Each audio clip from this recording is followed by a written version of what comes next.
On this episode of Screen Geeks, we're going to talk about Sonic 2, WandaVision, Snydercut Joker, what else? Falcon and Winter Soldier, and I guess there's some news with Mandalorian?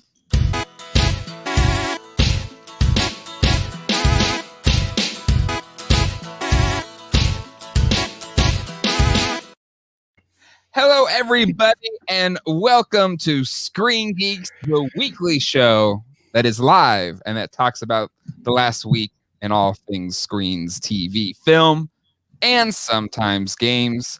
My son, Zachary, is slightly opening the door because he's still awake for some reason, but excited to be here tonight. My name is Jay, and with me, as always, is Ralph. Ralph, how you doing, my friend? Doing good. How are you? I'm doing all right. Hey, Zach. Special guest Zachary here at the show. Is he excited about Sonic 2? I don't think he knows about Sonic 2 yet, but you like the first Sonic, right, Zach? Very cool. All right. Go to sleep. Go on. Close the door.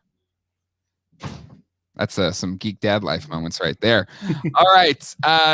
Excited to be here tonight to talk a lot of things. I know the thumbnail and title for this episode was inflammatory. I get it. It was done in jest because I know especially Jay Griffiths and PD Dubs are probably the most ardent supporters of WandaVision since the beginning, since we first brought it up. Right. Jay Griffiths says, WandaVision was always good, though. And PD Dubs, what Jay said, not this Jay, the other one, I'm assuming. So, yeah, totally excited to talk about that big episode 5 reveal. We had a lot of cameo guesses. Oh, and another big fan of WandaVision throughout, Caesar, is here as well. Our good friend Caesar. PD Dubs, hey-o! And Lolo Pap is here. Good to see you, Lolo Pap. All right, so yeah. Well, Lolo cuts to the chase. Quicksilver came back, or really, it's they recasted Quicksilver. Now, Ralph, I'm just going to ask you flat out: were you impressed with episode 5 and the big kind of twist ending, if you will? I wasn't impressed. Mm-hmm. But I can tell you this: it was my favorite episode of the season. Mm-hmm. It finally did what I've been asking for since day one, or since day 2. Since day 1 is bringing together the outside world and the inside world and intercut, and we finally got that. You did. So that's cool. The cameo is not Luke Skywalker level. It's not. No, but it's exciting though. It's huge. It's huge. And I got to tell you, if I'm going to pick a Quicksilver, he's the one I like more. He's the one everyone likes more. Nobody likes the one that got killed. He's the lamest, out of all the MCU characters. Yeah. This is famous. What's cool about this is this episode takes place in the 80s. Mm-hmm. This version of Quicksilver was around in the 80s. Mm-hmm. And so having them come in at this point, you can then have them walk beyond the barrier and now be the modern version without having to age them up or anything. Yep. So that's exciting. Exactly. Because I think with the X-Men, with the MCU, it's going to be tough to sort of start from scratch and redo origins. So this way, it's kind of a shorthand. It's something that I explained with them doing a Sinister Six in the multiverse. You don't have to explain Doc Ock again or Green Goblin again. You just bring them over from the old movies, and then you don't have to retell the origins. So that is cool. I'm excited for the prospect of those X-Men in the MCU. I can't wait to see. I'm assuming they're going to stick with the Fassbender version of everybody and move forward with them, because that's still pretty young. Do we classify it as the X-Men first class I guess right, but still it's kind of from that lineage, so to speak, right? And they're all still pretty young, so they are relatively young. And there was some again, X-Men first class, Days of Future Past, which I absolutely love Days of Future Past because it basically rectifies all the problems with X3 because I hated X3. Love X1, X2. X3 was garbage. Days of Future Past basically tucks in that original X-Men characters in a really nice way, settles it really nicely, and boom, nice and neat and tidy. And the new characters that were good, but then it kind of gets a little bit lost after that. The Apocalypse one, the again, and for the second time, they have an opportunity to do the Dark Phoenix saga and blow that too. So, but I like all the actors, and I think there's a lot of potential there. And again, to your point, the person that's on the other side of that door basically opens up so many great possibilities, and officially brings in the post Fox Disney merger era. Right. And I'm hoping this wasn't just a one-time cameo. We have a whole rest of this season to go through. Let's start bringing these guys into the fold. Maybe the season finale will have Magneto. I'd love to see them in classic outfits. I think it was at the end of Apocalypse where they were wearing stuff that was pretty comic accurate costumes. At least the most comic accurate costumes up until that point. And then with Dark Phoenix, they just threw all those designs away. So fingers crossed. I want to see the X-Men. And I like all the actors. So let's just roll with these guys. Skip past their origin and just move ahead. Exactly. I'm totally with you. I don't need another origin story. We've had enough origin stories. It worked with Spider-Man, just kind of like we've done enough Spider-Man origin stories. We don't need to know. Let's just jump into, a new Spider-Man adventure. And I think the same is true for X-Men. If they do bring these characters back, we don't need to go back to again. Let's just jump into an X-Men story and a good X-Men story. And the beauty of this is you can use these great actors that are, I think, great representations of the characters, but you can kind of start over again. You can basically kind of forget all the crappy stuff they did with Apocalypse and Dark Phoenix, and you could probably start it over again, I would think, right? Right. I would love even after the events of Apocalypse and Dark Phoenix, have them move into this dimension and kind of live here. And then if you want to maybe not have Wolverine come over, but have this dimension's version of Logan be introduced and do recasting. If you need to recast Wolverine, I say go for it. I don't have any ideas, but do it. Make it more comic accurate. I agree. I mean, I think it allows you to have your cake and eat it too. And I think this is like that first phase of it. The next Doctor Strange will be kind of probably ramping that up, this whole kind of blending of universes or whatever. And then we'll probably go ham in the next Spider-Man movie. And really, I mean, again, doing this kind of cross interdimensional kind of thing allows you to just pick and choose the characters you want to bring over and then bring in new ones that you want to do. So, Fantastic Four can be a whole new crew. Or again, you have Chris Evans as Cap and Human Torch for just a second to have some fun, and then like there's just so many levels. The last episode of WandaVision mentioned someone that could be considered Reed Richards. They were talking about astrophysicist. Is that right? It's been a week. I think so. That sounds right. But yeah, I mean, it's exciting. I'm very interested to see what happens on tomorrow's episode. They're going to have to do more Quicksilver, I'm assuming. You have to. I agree. Right. I agree. And I have this up here. This is the Screen Geeks Instagram account, and I believe this your guess, or did somebody else in the chat? Someone mentioned it in the chat. I thought it was awesome. So I believe it was Dolph Lundgren as Punisher. That might have been an old school Shinobi line if I know him well. But So a nice sequence there on the screen. Geek's Instagram account. Give it a follow if you haven't yet. Ralph is a very witty and clever guy. Going back to the chat, Bullwinkle 80s in the house. What's up, Bullwinkle? Let's see. Caesar scaring people on the spoiler front. No, I mean, we're talking about the episode, so I think spoiler alert is assumed. Quit messing with people, Caesar. Jay saying basically there's a permanent spoiler we'll discuss it. Absolutely. Enrique says he's not really Quicksilver. How does Quicksilver know Vision is dead? Again, I don't know. I feel like anything's possible when you kind of do this interdimensional thing. Like, right, you can make anything you want a reality. Yeah. Cerebro. Yeah, right. PDW says it's not Skywalker level because it's a totally different thing. It's bringing two worlds together after years of fans wanting it to happen. Skywalker was like, "Oh, it's Star Wars. Oh, look, it's Luke." I would agree they're just two different things. Nothing was ever going to be that. I think, and who said it? Was it Jay Griff or maybe Caesar said Olsen never said Luke level cameo. That was clickbait.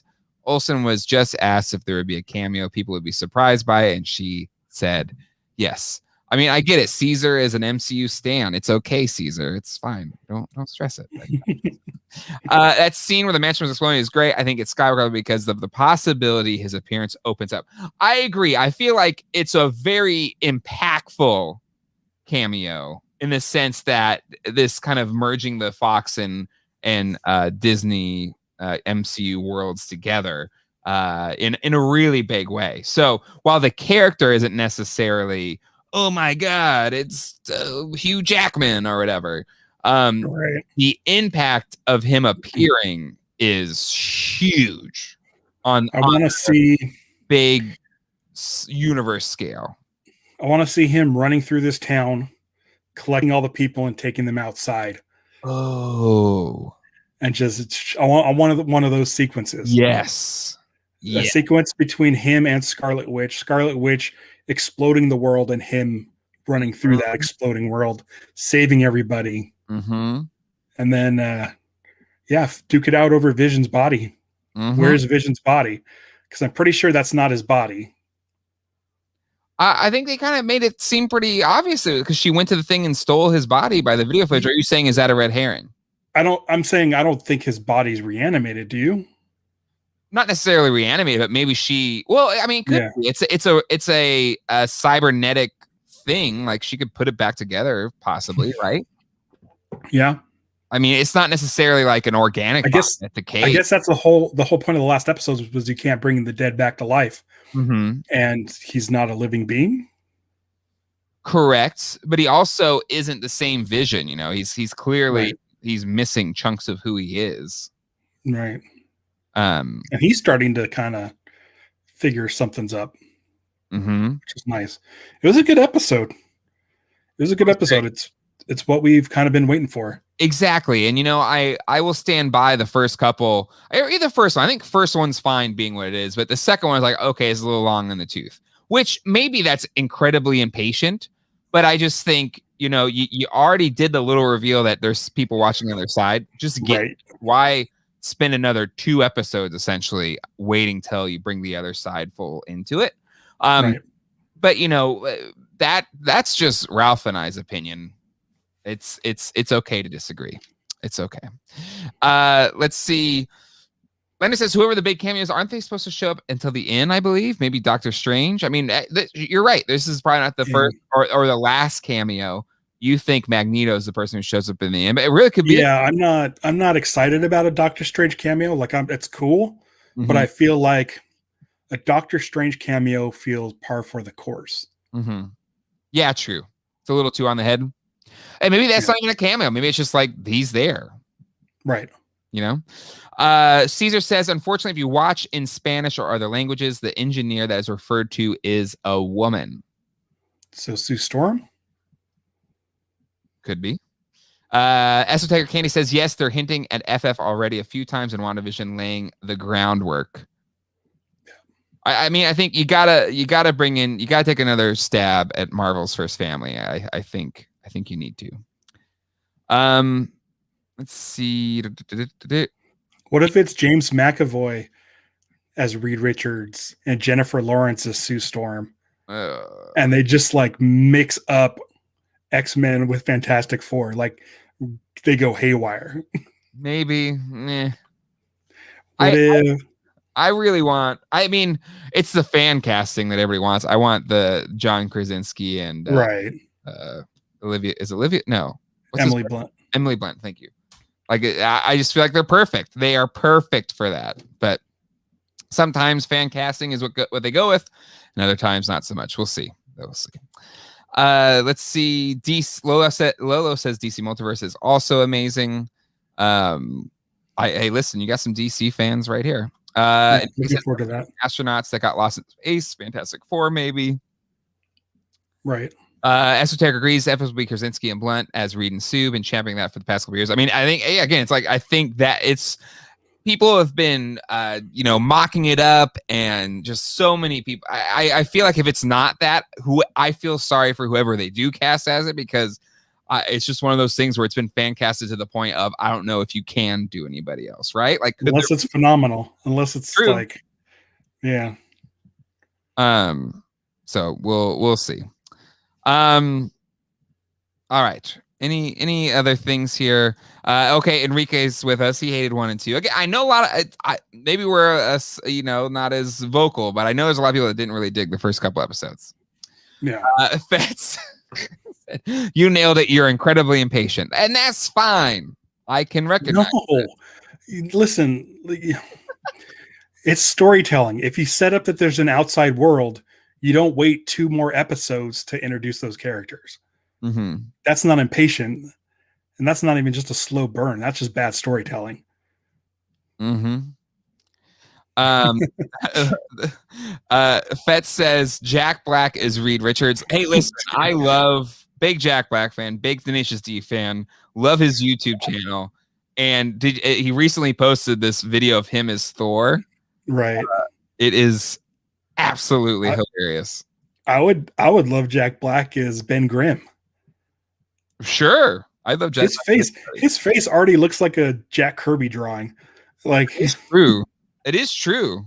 It's very Kirby-esque. Yeah. Intense eyebrows.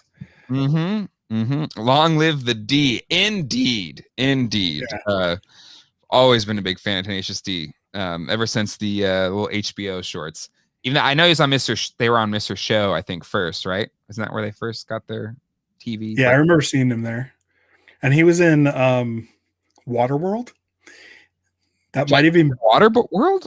Yeah, that might be before. He's the airplane pilot that gets harpooned. Oh, dang. I know he's in Neverending Story, but I didn't really know who he was then. My first reckoning is Cable Guy was like my first, like, who's this guy? Right. Fun. All right. But anywho, that's I'd watch him as Reed Richards too. I thought he was awesome in King Kong. Yeah. Listen. I don't know. More Jack Black. They need to bring Jack Black into the Marvel universe. I agree. And again, that at least the post on Instagram, Robert Downey Jr. commented on it. Chris Hemsworth commented on it. A lot of people were like all in. So Wolverine. Let's do it. I guess Jack Black. He's short enough. Yeah. And compact. Mm-hmm. He's got the Logan facial features. Yeah. And then if he wants to get cut up, he could get cut up. If what's his name can do it from Parks and Rec. Right. Listen, I'm down for whatever, all right. Any other thoughts here on WandaVision before we move on? I'm go ahead, please. I'm going to say to everyone who's watching this and who's been following us on this journey, I am very excited about tomorrow's episode. So we're on the right track. It's better that it's going up for us. It's going up in an incline as opposed to like just spiraling out of control. Yep. So I agree. I think it's on the right track. I'm excited to watch it. The past couple episodes, just like, okay, this is an engaging story. Right. I don't feel like I'm kind of just like, where are we going? Like I want to see every minute unfold. And that to me is good TV. Old school Shinobi's in the house. Jack Black as Beast, Blue Fur, Avengers era Beast. Absolutely. I think Jack Black is anybody. Jack Black would make a good morph in X-Men. Right. Morph would be fun. Puck. Do Alpha Flight. Colleen is what? I'm live right now. What? Oh, okay. Oh. I don't know. Let's see. Halloween episode for what? Jack Black? Bullwinkle 80. I met Jack Black in New York City 20 years ago. I walked into the wrong room at a talent agency. He called me over to the table while they were having a meeting. He asked me to sit down. And we talked for a minute. Whoa, that's cool. That is cool. It's always nice when like famous people are, cool, nice people. Josh Keaton, Spider-Man, Doctor Strange 2. Who's Josh Keaton? Why do I know it's Josh Keaton? Josh Keaton, I know from Green Lantern, the animated series. He played Hal Jordan, and I know he's done some voices for Marvel, Spider-Man, and stuff. I think. Right. I think that's right. Yeah, Josh Keaton. Home episode for WandaVision. Oh, okay. All right. That's tomorrow's, right? I believe so. Takes place. And it takes place in the 90s. So if we get a Quicksilver doing his Quicksilver thing in the 90s, what song are we going to hear? I'm very excited. Well, but would he have a 90s song? Because usually it's source music. He's the one listening to it. Mm-hmm. So to go past the 80s. True. We'll see. Think what was that Duran Duran song from 93 or something like that? Oh, I don't know. Ask me what score James Newton Howard did in 93. I'll answer that one. I'm Just a Girl. That'd be a fun one. I'm Just a Girl, some No Doubt. But that's 96, 97. Right. I'm sure they picked the perfect one. Whatever it is, I'm sure they picked the perfect one. Absolutely. Agreed. All right. Well, there you go. Excited for tomorrow's episode of WandaVision. Excited to see how all of that shakes out. All right. Let's move along here. You ready? Is everybody ready? We good? Right. Ooh. Okay. Can't touch this. I like Fetz's idea. Song 2 by Blur. But I feel like Song 2 by Blur is maybe too over the top, or like it's too on the nose. Dude, it's awesome though. It is great. I love the track. And it's only like 2 minutes long. So you'll be able to the whole song in the sequence. Anna Smedberg, Something by Nirvana or Smashing Pumpkins. Some Pumpkins would be cool. Yeah. But I feel like if it's too heavy, if it's too like rock riffy, I don't like. It's kind of fun when it's maybe something that's not as like, fast beat or whatever. I don't know. That's just me. But I think any of those songs are good. All right. Next up here, Sonic 2 officially announced, the last $100 million plus domestic film. The last movie I saw in theaters was Sonic 1. And I didn't care for it that much. What? You didn't dig? I thought it was fine. No, I thought it was fine. It skewed younger, obviously. True. But this stupid teaser trailer, they had to go and put in the stage 1 music from Sonic 2 in it. And now I am all on board for Sonic the Hedgehog 2. Really? Totally. Yes, and especially if they stick to the ending of part 1. Spoilers. But Dr. Eggman ends up in Sonic's world. I can't remember the name. It was not much Kingdom, but whatever Sonic's equivalent. Yeah. Like Garden Hill Zone, I think is the stage, but I don't know. Whatever the world is called. Dr. Robotnik ended up there. Yeah. And I'm hoping it takes place there. Let's just have Sonic and Tails in their own environment, and then have James Marsden get zapped over somehow. Have him be the fish out of water. Yeah, I like it. Kind of flip the fish out of water, flip it. I think having Tails in there is a lot of fun. Again, Sonic 2 was my favorite of the Sonic Genesis games. To your point, The music I think is the best Sonic music. No, you don't think it's the best? Sonic 2? Sonic 2 is my favorite Sonic soundtrack and game. I can't. Oh, were you not a Genesis? Oh, you can't choose. Okay, all right. Like Sonic 1 music's awesome. Sonic 2 is really awesome, but Sonic CD, which is my favorite Sonic game of all time, dude, I have a huge soft spot for those 3 Sonic games. Sonic 3 I didn't care for that much, but Sonic 1, 2, and CD like are my favorite games. And if you haven't checked it out, check out Sonic Mania. It's been on my list to add to the Switch. I have not yet, but it looks great. And honestly, even the bad Sonic games I love. I'm a big Sonic fan, always have been. Sonic CD, for me playing it as a kid, while I love and actually playing the CD version, you had that awesome animated opening. I freaking loved that animated opening. The song was so good. Sonic boom, Sonic boom, Sonic save the planet from so good. I don't know how many people know, but if you take a Sega CD and put it in a CD player, it plays the soundtrack. It has all the music in it. And so I, for like months recently, had the Sonic CD in my car CD player. That's amazing. Yeah. I still have my Sonic CD. I own it. Like I think it came packed in. Literally, go pop it in a CD player when you're done here. And you can listen to the Sonic Boom. Dang, I got to do that. I got a CD player in my car. I could do that. Yeah, the only thing is they don't have the track for the Good Futures for some reason. Okay. So it's a bummer. But I'm with you though. Sonic 1, 2, and CD are the holy trinity of Sonic games. Did you ever hear the story about the music of Sonic the Hedgehog 3? Is that the one where like Michael Jackson originally did the music or something like that? Crazy. He did a couple tracks. Yeah. He was a big fan of Sonic the Hedgehog and wanted to do the music for Sonic 3, and he sent him a couple of tracks. Yeah. Yeah. Which is weird. It's quintessential Michael Jackson weirdness. Just like, I really like Sonic. Can I send you some tracks? All right, cool. Anywho, every time I sell a Genesis, I throw in a Sonic 2 card.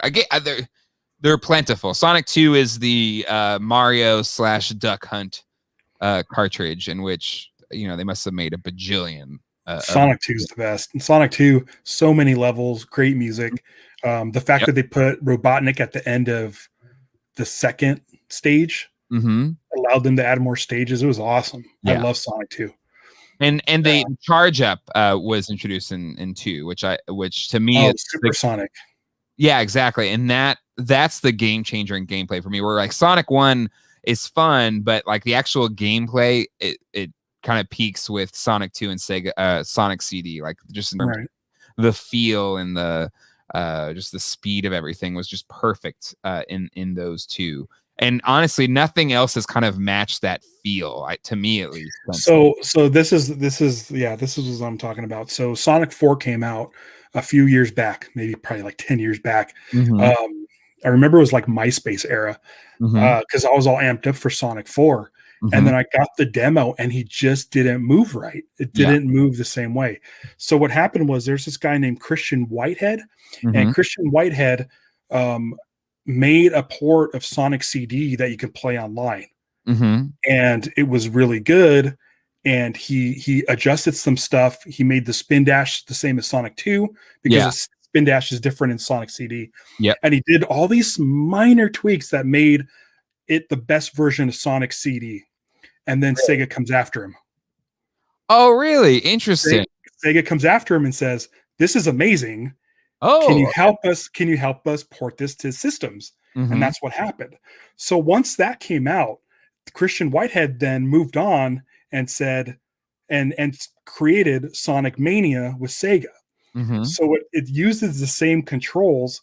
So when you play Sonic Mania, the feel of the joystick and the movement of the character is identical to Sonic CD, but with that new spin dash, with the Sonic 2 spin dash. Awesome. So So Sonic Mania is like literally like feels like the sequel to Sonic CD. Wow. Okay. And the music is amazing. Mhm. The graphics are pitch perfect to Sonic CD. Mhm. It doesn't look too modern. Yeah. There's nothing that feels like they took a step up in generation from Sonic CD. Mhm. Sonic Mania is fantastic. Yeah. And you get to play as Tails and you get to play as Knuckles. And I believe they added 2 other characters as well. I That's think Amy Rose and then someone else, I think. Mhm. But Sonic Mania is great. If you want to like, you know, play a good 2D Sonic game, but don't want to play the same 3, get Sonic Mania. Okay. All right. Yeah. Good plug. Yeah. Last thoughts on Sonic 2. I'm excited for it. I really dug the first movie. I thought Ben Schwartz as Sonic was perfect. Perfect casting. And I think Ben Schwartz is asked to voice the character for the Netflix show that we were talking about last week. Yeah. So he's like, hey guys, if that guy's not going to do it, he said he'll do it. So Yeah. I can't see them turning it down. Yeah, I really like Ben Schwartz's relationship with Sonic now. He's like number one Sonic fan, and he's like their biggest champion. So and he brings a fun energy to it. Like there's just you know, it's riffs on his general kind of approach to comedy. But I think he tweaks it just enough to where it fits in really well with Sonic's character. Right. Lilipap says he heard Jason Momoa is voicing Knuckles. I have not heard that, but that sounds great. Yeah, I'm down with that. Totally down with that. See, that's the thing, if they have all these characters in Sonic 2. Yep. Well, Knuckles was awesome. 3, wasn't it? Or Sonic and Knuckles. Yeah, but I mean, they're not gonna, if they're already talking Jason Momoa. Oh, the movie. I'm sorry. I thought. Oh, looks like Ralph froze. Am I there? You froze for a second. There you go. Now you're back. He's back. All right. But cool. But yeah, I think Caesar said it best here, or at least, you know, calling it out. Wow, they're fast tracking releasing it just a year, you know, a little over a year from now. And to that end, that almost kind of backs up your theory that maybe they're going to spin it all in kind of the Sonic world, because you know, they could do a volume type shoot where, you know, they don't really have to go to locations. They probably just shoot it all in a. You know. Also, the movie was a success, and they could have been working on it for the past year, because it's been about a year since it came out. Yeah. And then, you know, they're like, okay, yeah, we could finish in a year. And again, to me, it's fascinating, just this journey, because they released the first trailer. Everybody hated the look of Sonic. Hated it. And you would think and I think it was Paramount, right, that made it or funded it or whatever. Right. Yeah. Yeah. They actually said, okay, we can't go forward with this. Let's kind of redo the whole movie, like change his look through the whole movie. And probably, I even thought of myself, like, no way that's going to pay off. Like, why do that? They must have known that there was something about the move. Like, and how often do studio execs get that right? They did. And that to me is the most fascinating part about this whole endeavor. Is the first look was like just lambasted. Weird. Nobody liked it. It was weird. It just looked, even the way he first started showing the posters with his legs, like, his legs look weird. What is this? And they said, okay, we've heard you. We're going to go back, redo the whole thing. It gets released. It is a big hit when it comes out, and the pandemic hits, and it's the last big blockbuster to be successful at movie theaters. It's the last 100 million plus domestic film still a year later. And to me, it's just fascinating. If you pay attention to the film, it's just a really fascinating arc for the series. And luckily it paid off. I mean, I'm glad we're getting Sonic 2, because if this takes place entirely in Green Hill Zone world, that would be awesome. Because that's what I want to see. Because the first one to me felt like the Masters of the Universe movie, where you see Eternia for like a second, and then it's just all takes place at an 80s mall. Yeah. So like let's get there. Let's do it. You've made your money. Yep. You can see it's a success. Now let's go full on Sonic the Hedgehog. Yep. Yep. And if they want to bring in Tail, or if they want to bring in Knuckles, go for it. I listen, I'm down for anything. Because Knuckles was originally a bad guy, so you have Jim Carrey interacting with a CG animated Jason Momoa. Like, how fun is that going to be? It's true. It's true. I do want to call out no one. You're totally entitled to your opinion, but we're just let's remember to be kind and not be too inflammatory in the chat, good sir. But yeah, I think, and again, it was classic 90s Jim Carrey. It was a really good Jim Carrey movie too. Yeah. Like, it was a good Sonic movie. Jim Carrey was funny in it, like 90s Jim Carrey. I don't know, I need to watch it again. Yeah, I haven't seen it in a while either. I don't think I've seen it since I saw it in the theaters. Yeah. But I think anywho, I just think it's a pleasant surprise and excited to see where it goes from there. All right, next bit of news here. All the Snydercut stuff that was coming. Right. There's a trailer coming on Sunday, I believe, or in 4 days from today. And this time it's in color. So finally, that's exciting. Yeah, we'll see. I think Fet's here saying, I'm glad I don't have to pay for this. If we have HBO Max, we're getting it anyway, so there's no risk. There's no risk in this scenario. And if it stinks, whatever. We didn't spend $50 plus to go to the movies to see it. Right. To me, I feel like this is a no-lose scenario for HBO Max, for Warner Brothers, for all of us. And then for me, like, I really like Man of Steel. And I like Batman versus Superman extended cut. I think it's a lot better than the theatrical version. It pads out and makes Superman and Clark Kent make more sense. And so I'm excited to see where that story was going to go before they stripped it of, with Joss Whedon. So there's pictures of Joker are interesting. Whatever. An undamaged Joker. That's the big, he doesn't have all the fake tattoos and stuff. Right. There's two reasons why I put the Batman picture in the first slot. One, so if people didn't want to get spoiled on what the Joker looked like, they didn't have to scroll. Number two is this shows Batman in his trench coat, which we saw in Batman versus Superman in his quote dream. Yep. In Batman versus Superman, we see him in this trench coat in a post-apocalyptic world where Superman is being controlled by somebody, or Superman is a villain, and he walks up to Batman and he rips off the mask. And that's when the Flash wakes up Bruce, who's sitting in the Batcave. So it looks like it's part of that, what people were calling the Bat Dream, but it's not a dream. It's a reality where Lois Lane is killed and Superman goes out of control. So it wasn't a dream, because you can tell that it wasn't a dream, because when Flash shows up in his quote dream, all the papers are flying off of his desk. So it's not just a dream. It's an actual alternate reality. And it looks like we're seeing the Joker in that alternate reality. Okay.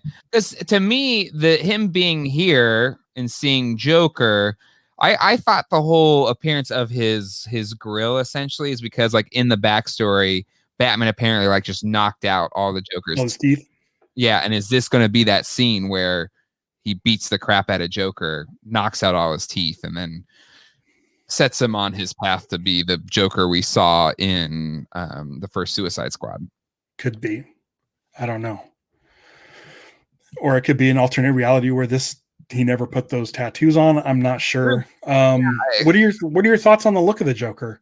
I think it's fine. You know, to me, it's there's not a bad Joker. You know, in my eye, like I didn't mind the Suicide Squad Joker because I like every actor kind of does their own take and has their own look. And what's neat about that is it allows each Joker to kind of exist within its own universe. Same as like the Batman, all the different times actors have played it. You know, I think they all kind of have their own take to it, and I appreciate their approach. Go ahead. The thing I like about these pictures is that it looks like the Joker is sitting in some sort of a holding cell. He's been there for a while, and his hair is long.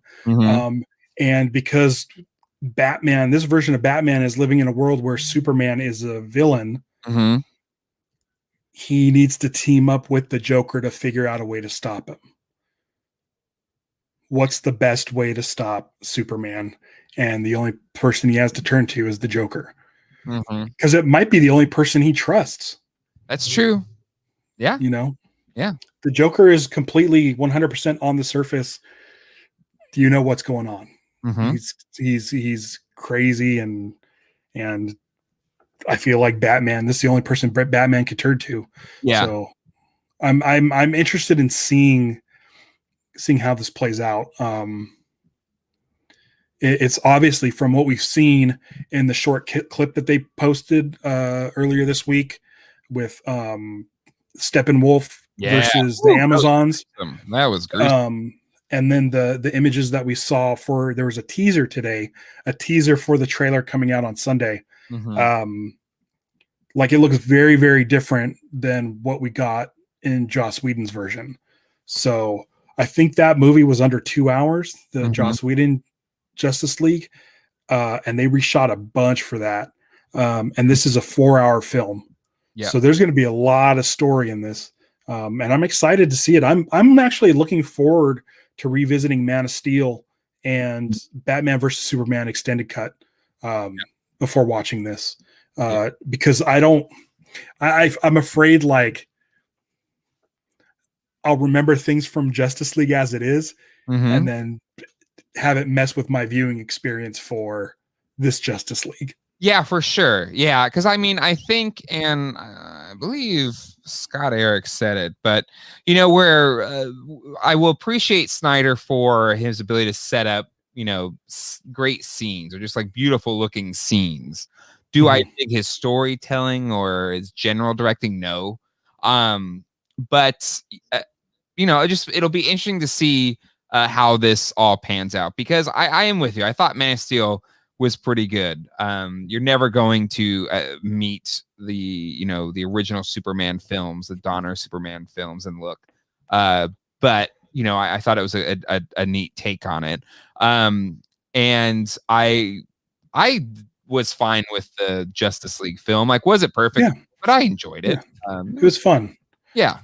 I like the characters, and you know, it's fine. Let's see what happens. But and you know, I did really dig Snyder's Watchmen. I thought trying to get a huge, 12 issue limited series like that in 3.5 hours, the original cut, I don't know, whatever the original release was, right, was no small task, and I thought it did a pretty good job. Yeah. I think it's his best DC movie personally, but anywho, I again, what do we got to lose? If we already have HBO Max, what do we got to lose? We're going to watch it. And if it's good, great. If it's not, then, it's just 4 hours of our time that we lost, which in this pandemic world, pretty long. Yeah, well, but it's like, what else are we going to do? Yeah, exactly. I think it's fine. Lolo says, should have given him a classic Joker outfit for Jared Leto. It's just like, what is the classic Joker outfit at this point? And like I said, it looks like he's in a holding cell. Yeah, exactly. So I think the outfit he's wearing is some sort of like prison sort of, I don't know what you call it, garb. I'll just say garb. Yep. Yep. Scott, take away the awful characterization of Jonathan Kent. I liked Man of Steel. I didn't like, spoiler, I didn't like his death in Man of Steel. That was kind of lame. Just like, no, just let me die. Again, I was fine with it. eh, I was fine with it. You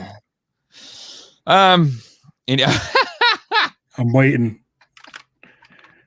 Jay, what? if you're gonna bring up Hans Zimmer, I'm taking out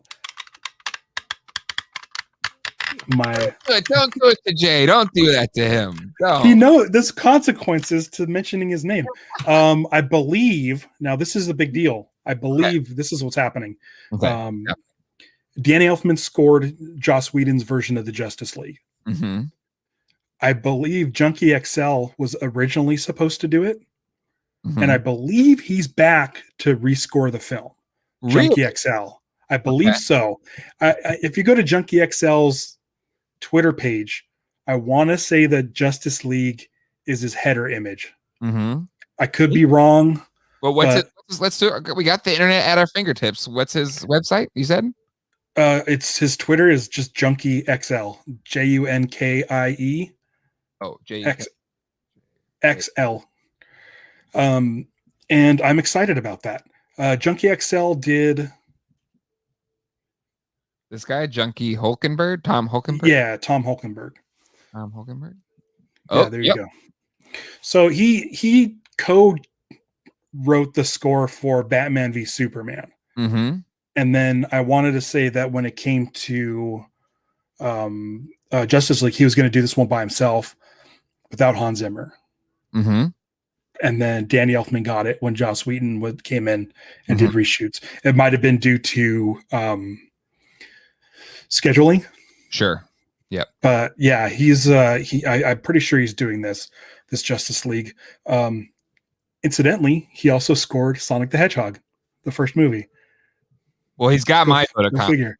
He's great. He did the score for Mad Max Fury Road.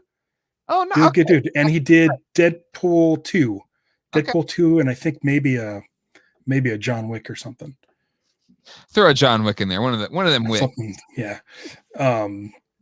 But yeah, oh yeah, he's definitely doing the score. If he's showing, he's like retweeting Justice League stuff. Yeah. So that's cool. That's great. Because my concern with if you're going to recut a less than 2-hour movie into a 4-hour movie, what are you going to do with the music?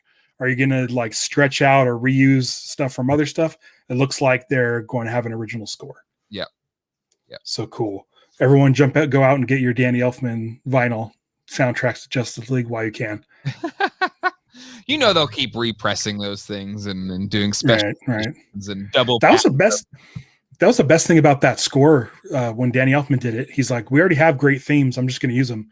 So he used Williams. He used Williams, Superman, Zimmer's Wonder Woman, and his '89 Batman theme. Yeah, well, you gotta give credit because sometimes Zimmer pulls out a good one, and I dig the little. That's a good track. It's memorable for sure. Yeah. No, it is. Thing you can say about a Zimmer, like it is memorable. You remember it. I've gone on record and I still do like his score for Man of Steel. I like his themes for Man of Steel, I should say, because someone else scored it for sure. Yeah. All right. Let's see. We're coming up in the last 10 minutes here. The Keanu Reeves as Kraven. Right. Cool. I mean, I feel like it's good casting. I mean, it's interesting. I feel like Keanu is such a specific actor, and it's really like Wick is that kind of perfect, vehicle for him. But then he does things like I have not seen the new Bill and Ted, but I hear it's really good. Actually, it turned out really good. And he's really great in it. And his cameo in Always Be My Maybe is one of the funniest things I've seen in a film in the past decade. Yeah. The him listening to the music and just like, I'm sorry. And it's just, it's such a hilarious scene. So again, I think, I'm perfectly fine with it. I do kind of dig this Momoa casting, but probably he wouldn't do do they cross Marvel and DC that much? And that's, I think, too much probably for that to be a thing. Right. Yeah. Especially since its Aquaman is so huge. that movie made over $1 billion. Yeah, exactly. So I'll watch that again. I haven't watched Aquaman in a long time. I really dig Aquaman. I can't believe how, like, here's the thing. Like, if you can go that nuts with Aquaman, how are you not making a Green Lantern movie in space? Like Aquaman was like 100% like otherworldly CG backgrounds. Yeah, it was crazy. But it shouldn't have worked.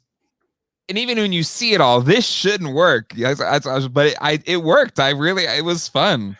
Dude, Momoa riding the giant seahorse. Mm-hmm. Like, how does that even? It doesn't even work on paper. I know.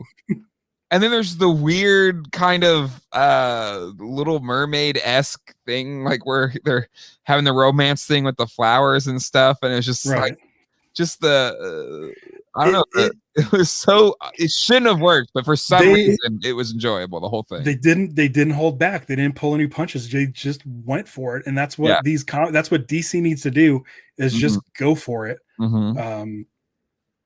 And that's where I give credit to Wonder Woman 2, where at least they went for it. It didn't work.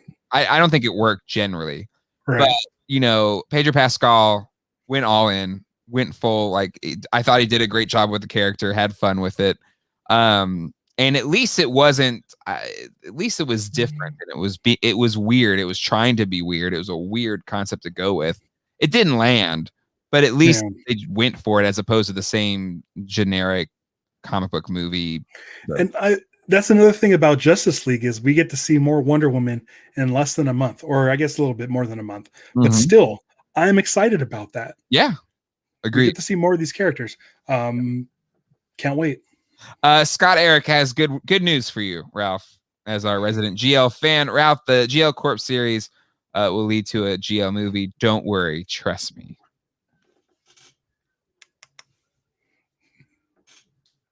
Old School asks, what is the status of that HBO Green Lantern series? I know they talked about it at the Wonder whatever DC Fandom.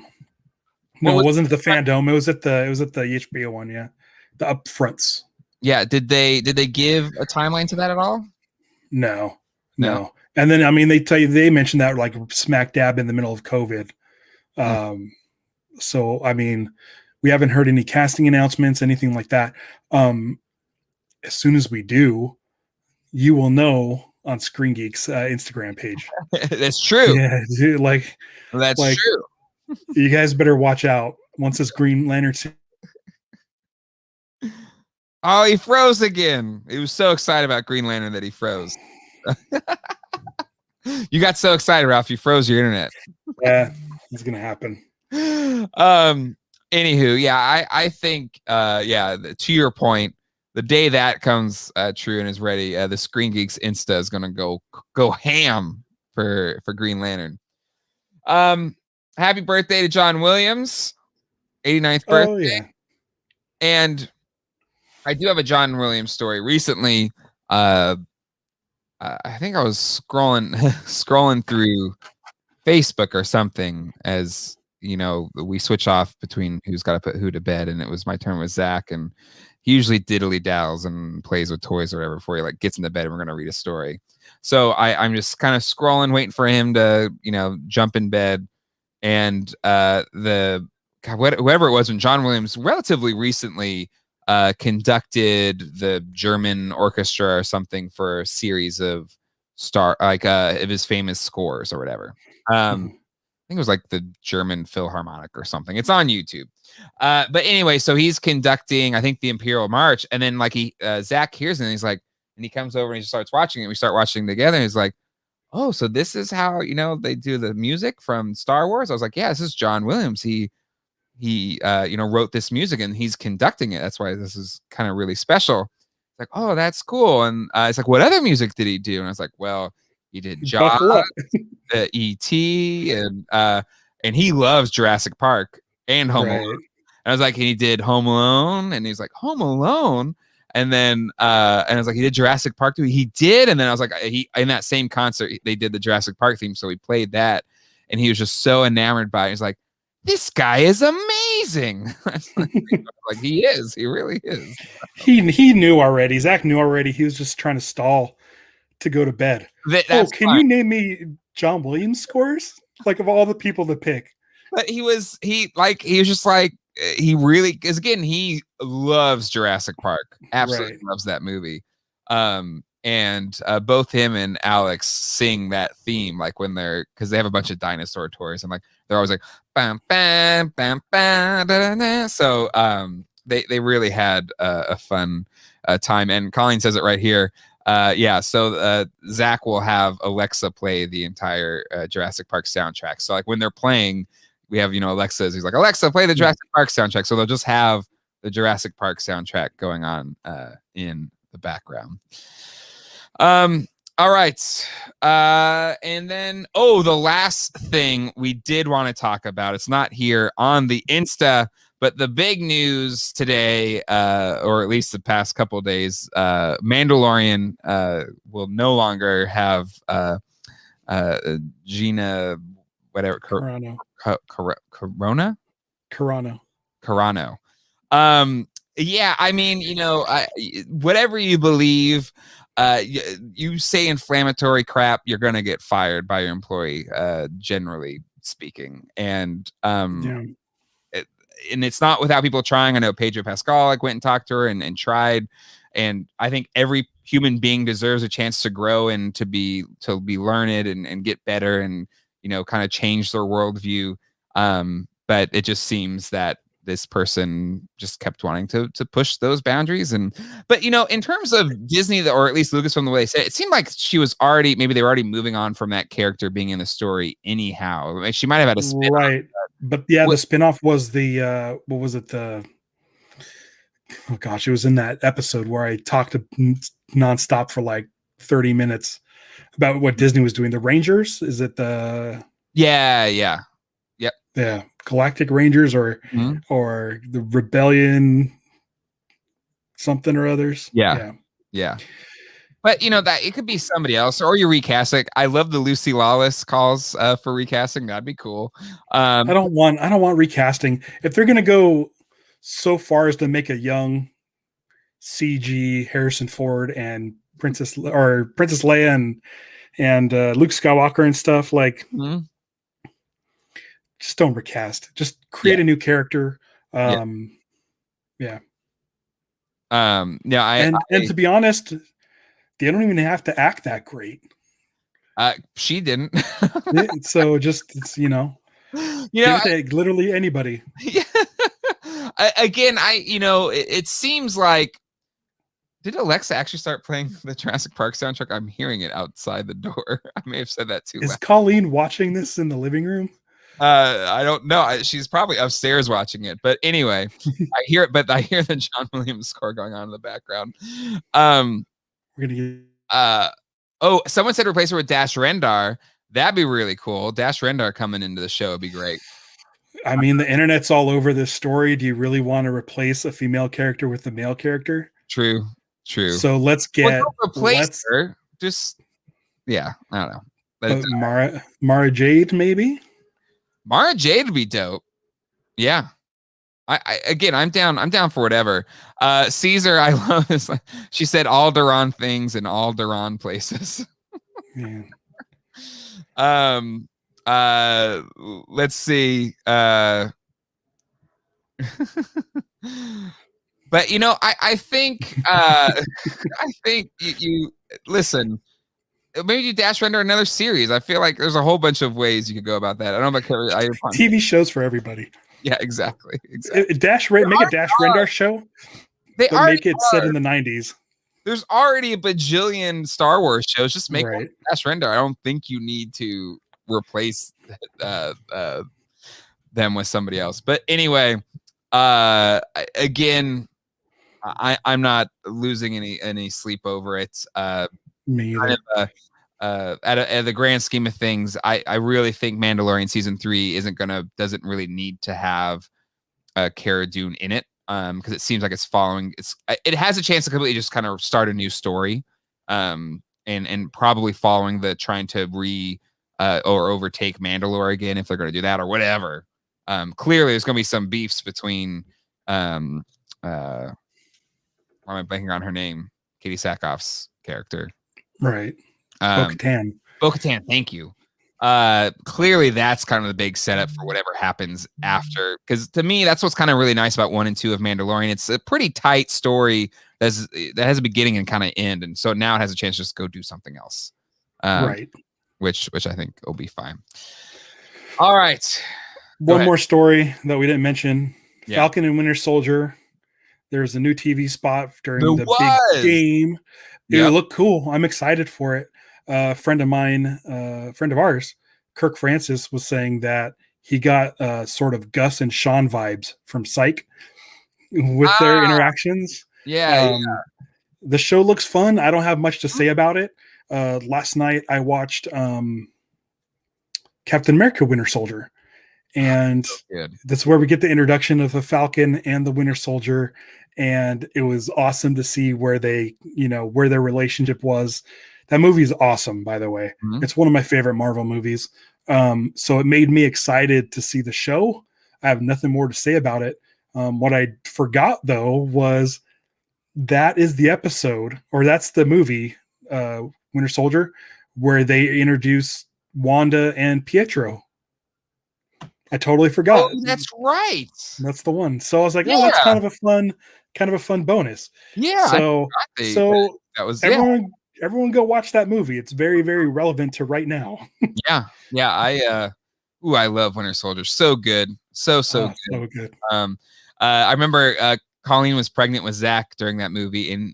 In her womb, he flipped out during that movie. He did not like it because it was like loud and a lot of bangs. Oh. He was so like active in the womb that Colleen had to leave the movie because she was in so much pain from the kicking and stuff. So she didn't get to fully see the movie until it came out on tape or whatever. Yeah. But anywho, all right. That I think is a good place as any to wrap up tonight's Screen Geeks. Join us Thursdays, 9:00. Ralph and I will be here. And the next live show will be Sunday at 9 with Toy Geeks. We'll see you all over there probably on Sunday. More shows to come on this channel. So if you haven't done it yet, hit that like button, hit the subscribe button, and click on that bell icon to be notified when the latest episode of Geek Dad Life drops. I believe Jay did ask this space for rent. How can people rent that space, Ralph? Go to this video. I post all of the Screen Geek videos over at youtube.com/casinoskunk. Leave a comment subscribe to me over there and leave a comment on this video saying that, I don't know. I'll figure it out. All right. Well, just subscribe. That's all I want. I have 120 now. Hey, look, things are looking up. So you hang I'll reward one of my followers. It's probably going to be Jay or Shinobi because I know they're actually interact over there. And yeah, next week when we talk about the next exciting WandaVision, I'll have the message. Come on, I think WandaVision is good. It's good. Hey, those are the words I said. The next exciting WandaVision.